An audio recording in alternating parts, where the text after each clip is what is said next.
Buenas tardes.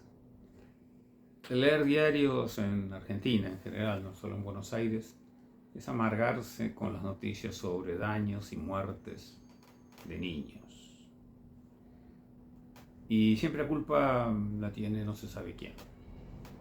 No hay responsabilidad por no haber prevenido, no hay responsabilidad en la cadena de sucesos que llevan a la muerte de criaturas en la flor de su vida. Indefensos absolutamente. Vamos a dejar para una próxima entrevista el tema de la muerte de Tiago y la muerte de otros chicos provocada por balas oficiales, por balas que surgen de armas con escudo nacional. Tema muy arduo, tema que se ahonda en las cuestiones de debate más profundo de la Argentina de hoy. Y vamos a dedicar la charla de hoy a un horror, que es la muerte de las criaturas a manos de sus madres, de sus padres. En el ámbito en el cual tendrían que tener la mejor de las protecciones, el ámbito de refugio, el ámbito de amor, que es la familia. En 2 semanas no salíamos de uno, les estoy mostrando la foto de la familia masacrada y suicidada ella, enferma, en Villa Crespo. No demos nombres, todos conocemos el caso. Y tras eso tuvimos el caso de Tres Arroyos a manos de un padre que mata esposa e hijos y después se estrella en la ruta un camión suicidándose. 2 casos paralelos. Así como en el abuso sexual, el lugar más estadísticamente más común para la comisión de ese horror, abuso sexual de criaturas, es la propia casa. Acá nos estamos enfrentando a situaciones de muerte, de masacre en el propio hogar. Por madre, por padre, es igual. Pero hay un común denominador, y a eso me quiero referir. El común denominador que no podemos eludir es que las 2 personas estaban en tratamiento psiquiátrico. El tratamiento psiquiátrico no advirtió el grado de pasar al acto, el grado de peligrosidad, decíamos antes, riesgo, decimos ahora, vamos a hablar sobre eso. Y por lo tanto, ese tratamiento no llegó a contener las reacciones de las 2 personas enfermas. 2 personas enfermas que mataron a sus hijos y a sus parejas, pero personas enfermas. ¿Qué está pasando en la Argentina? Masacres familiares las hubo, vayan. La más antigua, quizás la primera estudiada en la criminología argentina, es la de Teodoro Banch, un estanciero que masacra a toda la familia, peones y demás, un tema durísimo que no termina sus días, pero pasa buena parte de su vida en presidio de Ushuaia, y después cuando vuelve ya cumplido a Capital Federal termina muriendo en una pensión en Flores, muriendo un hombre millonario, ¿no? Muriendo un accidente en el baño, resbalando en la bañera. Pero no hace falta irse a Teodoro Banch, tenemos cantidad de casos de masacres intrafamiliares, bueno, el más conocido por todos, y tomado quizás a veces a la chacota por algunos de un modo realmente detestable, es el de Barreda. Ahora, cuando el límite que se pasa es matar a los propios hijos, no viendo quizás en ellos los hijos, sino vaya a saber qué delirio, tenemos que hacernos cargo de que algo está fallando en la salud mental en la Argentina. Por eso este tema no quiero tratarlo desde el punto de vista criminológico, quiero tratarlo desde el punto de vista de salud mental. No es el único caso en que tuvimos inconvenientes. Yo traté y fui entrevistado por un joven periodista inteligentísimo, Juan Castro, que en una afección creada por el consumo de drogas, con la pareja negándose a que sea internado, se arroja al vacío. Una persona que les aseguro que el reportaje que él me hizo es uno de los más inteligentes que yo he visto. Y mire que me han reporteado periodistas de fuste, ¿no? Es más, tiene un reportaje impresionante a vendedores o alquiladores de armas enmascarados que le cuentan cómo le alquilaron las armas a unos chicos y después veían los vendedores asombrados que esos chicos estaban asaltando una familia en San Isidro. Aquel caso en que mientras tenían de rehén a la abogada y a los hijos en un balcón, por una ventana las madres de esos chicos recibían los electrodomésticos robados, y donde una antigua y prestigiosa jueza de San Isidro dio orden: déjelo ir, con escándalo de la policía que quería una balacera y una masacre, y a los 2 días estaban presos todos. Ese fue Juan Castro.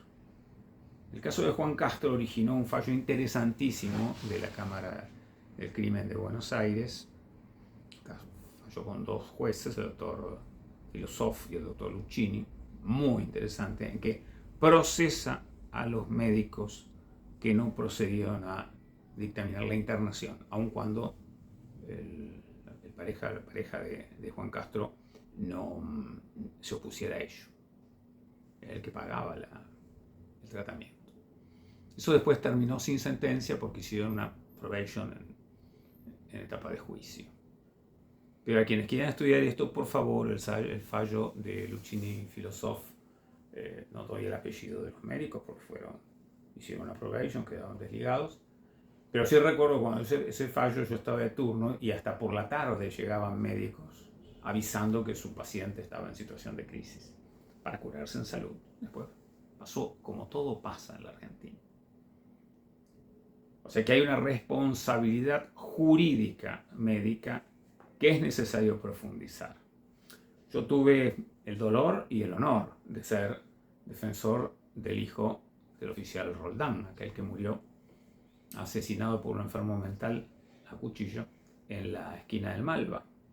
Enfermo mental rodeado por 5 policías que no atinaban qué hacer. El único que atinó fue Roldán, nombre de la montada, que estaba haciendo servicios adicionales para ganar el pan de sus hijos. Y murió en el ataque y mató a su vez al enfermo. Allí fue imputado el médico del enfermo mental, que no había pedido intervención alguna para internar a este hombre, y fue sobreseído. Mejor dicho, fue absuelto, disculpe. El juicio por daños y perjuicios del hijito de Roldán fue excepcional. Lo llevó adelante un colega de Roldán, abogado, policía, gratuitamente, y bueno, lo peleamos duro. Y tuvo una indemnización importantísima, con lo cual compró la casa. Lo que era el deseo de Roldán en vida, lo pudo cumplir para su familia con su vida, con su muerte, con su sangre. Nunca olvidemos al buen servidor público. Roldán no ametralló a nadie.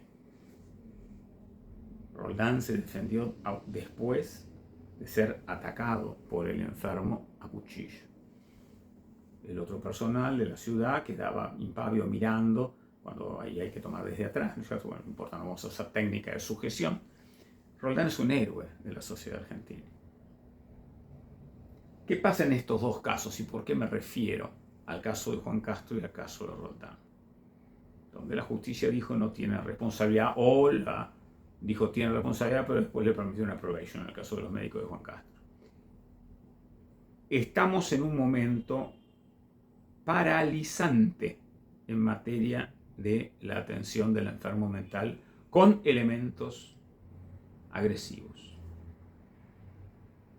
Por un lado, del paradigma, como se suele decir ahora, paradigma, no hay que utilizarlo como se utilizó en alguna escuela de ciencias epistemológicas, sino como todo y nada a la vez, sino como modelo. El verbo amar es paradigma de la primera conjugación.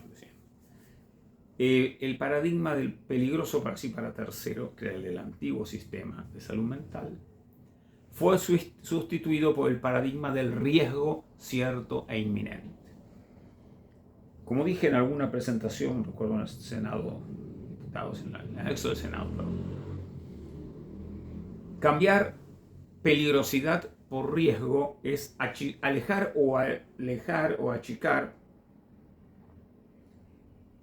el motivo que justifica la intervención. La peligrosidad futura, difícil de prever, es reemplazada por el riesgo inminente, que tiene que estar dado por elementos mucho más concretos. Por ejemplo, el empuñar el cuchillo. Ninguna de las dos visiones es apta para atender al enfermo y prevenir los riesgos que el propio enfermo puede causar. El criterio que debe utilizarse es el criterio de necesidad de tratamiento. Y la necesidad de tratamiento no significa solamente internar, porque si no estaríamos todos internados, por cualquier depresión, por cualquier episodio. No. La necesidad de tratamiento significa organizar la salud mental de modo tal que se asegure el efecto terapéutico. Por ejemplo, esta mamá me sale a decir, pobrecita mató a sus hijos y al marido, y se mató ella. Esta mamá tomaba la medicación que le habían prescrito. ¿Quién es responsable de eso? Hay que afinar los elementos de prestación de las obras sociales y también los estatales en la figura del acompañante terapéutico, el acompañante domiciliario de breve tiempo. No se necesita que pase 24 horas en la casa de la familia del enfermo. 2 momentos y a veces uno solo, 1 hora, 2 horas, para asegurarse la ingesta de la medicación. Las medicaciones actuales son poderosísimas. Ellas solas vaciaron los institutos neuropsiquiátricos. Pero hay que estar seguro que el enfermo la toma. Y yo he visto en Borda sobre todo, hacer como los hámster una bolita acá de pastillas para escupirla después. Yo he visto hacer puré pisando el fármaco. Yo he visto también los distintos efectos de las calidades de fármaco. Siempre voy a recordar, era un señor uruguayo de la calle, en el servicio 18, que jamás había pedido un electroshock en la vida y que de pronto lo pide diciendo que no hacía efecto en ningún tipo de medicación y daba la lista que uno conoce. Lo fui a ver, por favor no voy a decir el apellido, y me encontré hace esto añares que el tipo de medicación que estaba recibiendo no era la de primera calidad. Entonces íbamos a hacer un electroshock y autorizar un electroshock después de la lucha que habíamos tenido en los 80 para limitar esa práctica, porque la medicación no era la mejor y no garantizaba la correcta mezcla del elemento activo en el excipiente. ¿Qué hice? Pedí, eran tiempos difíciles, pedí una caja chica, 600 pesos me acuerdo, no, 600 de antes, no de ahora, 600 de 2005, 2006. La Defensora General nos dio esa caja chica, se compró la medicación, hizo efecto y no fue necesario el electroshock. O sea, tratamiento no significa ni poner a todos en chaleco de fuerza, ni nada. Significa lo que en cada caso necesita. Entonces, el tener un acompañante hospitalario, un acompañante domiciliario en realidad, que en determinado horario, a veces a la mañana, a veces generalmente a la tarde, pueda garantizar que la medicación es tomada, vale estas vidas, señores. Vale estas vidas. Y el caso de Tres Arroyos, espantoso. Espantoso. Un femicidio, un homicidio de los propios hijos, y ese momento de ir a la muerte en el choque por parte de un enfermo mental.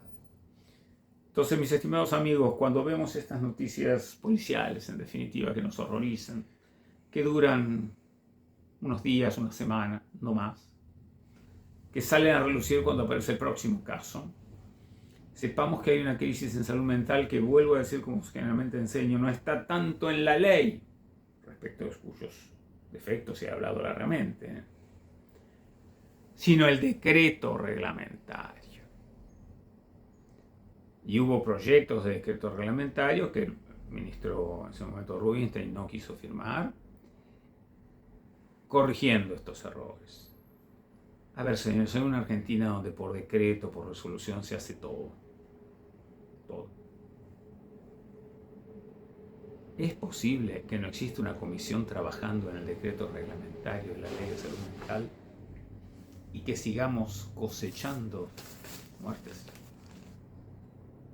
Y hablo de dos casos porque son dos masacres familiares. Podemos hablar de gente muerta en la calle, podemos hablar de ese oficial de policía que se atrincheró 10 horas después de matar a la pareja femenina de la esposa.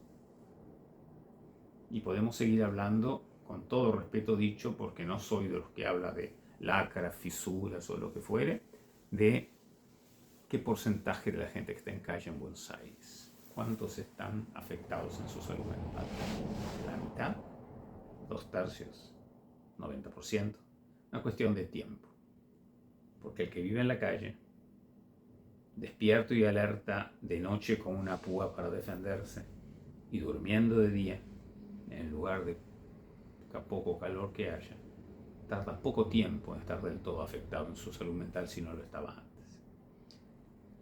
Mis amigos, en la amargura de estas noticias, reflexionemos que la noticia policial tiene otras raíces que no son policiales, son de política social, porque la salud pública es una política social. Dejemos aquí la reflexión, un pensamiento, quien quiera una plegaria, por estas 8 víctimas. Doctor, ¿cómo le llama víctima? El victimario, usted está confundiendo a la sociedad. No, 8 víctimas. 8 vidas truncadas, y preguntemos a fondo, no penalmente quizás, con los antecedentes del caso Roldán y del caso Castro, quizás el fiscal no se anime a insistir en esto, a seguir la línea de Filosoffi Luchini, pero sí desde el punto de vista civil, sobre las responsabilidades de aquel que no actúa bajo paradigma de necesidad de tratamiento. Vuelvo a decir, peligro para sí, para terceros, riesgo cierto e inminente, son lugares en una línea que va a la muerte. Necesidad de tratamiento implica desde el comienzo una postura distinta a favor de la vida. Buenas tardes.